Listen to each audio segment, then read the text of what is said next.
A car starting from rest accelerates at the rate of f through a distance s, then continues at constant speed for time t, and then decelerates at rate f by 2 to come to rest. If total distance traveled is 15s, then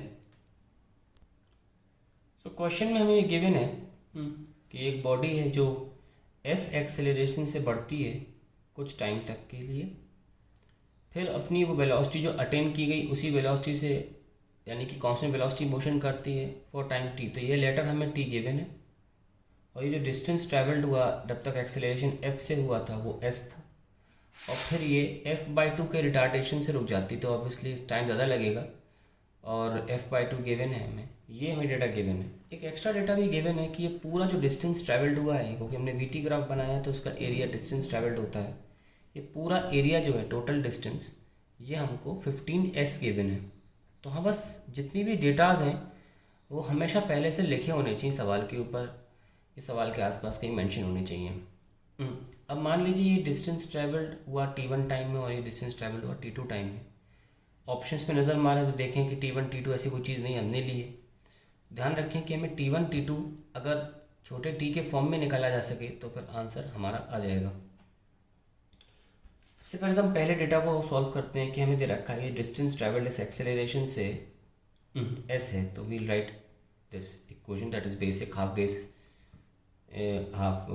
base into height, sorry, let this be velocity v, so half base into height is v, okay, and then we can write f is equals to velocity upon time, that is perpendicular upon base, v is equals to ft1, and then we can put the v here, so we get half t1 into ft1 square, sorry, that is half ft1 square.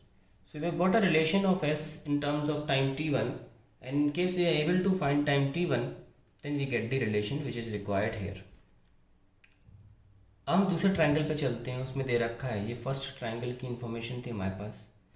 Second triangle की बात करें तो velocity तो same ही use की जा सकती है, तो सेकंड ट्रायंगल तो we can again write v upon t2 is f/2, and we can write v equals to f/2 t2, yes or no, and then we can equate the two v's, ये भी एक v है ये भी एक v है, तो उससे क्या होगा हमें t1 t2 में रिलेशन मिल जाएगा ft2/2, ये cancel, so we get t2 equals to 2t1।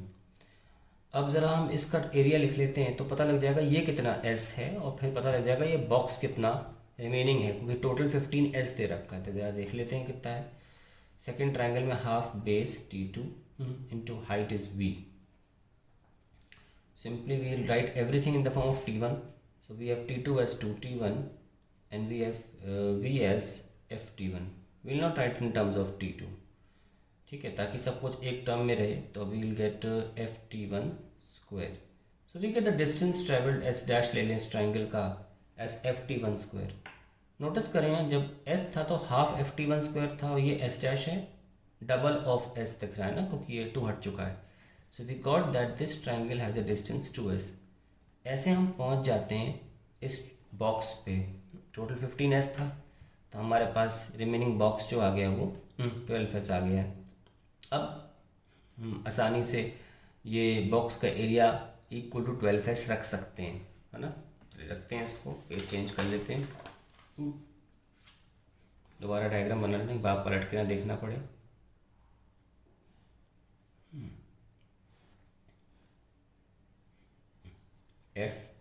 f/2 ये t है, ये हमने v माना हुआ था, ये t1 ये t2, ये 2s आ चुका था, ये s दिया हुआ था, ये 12s सॉल्व हो गया।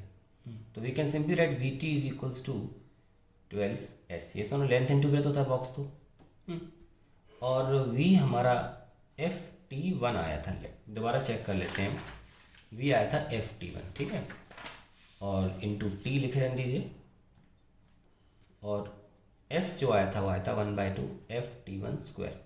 दोबारा देख लेते हैं, ये देख लीजिए क्यों कर रहे हैं, मैं पहले बोला था आपसे आपको t1 और छोटे t में रिलेशन निकालना है, ये इसीलिए किया जा रहा है।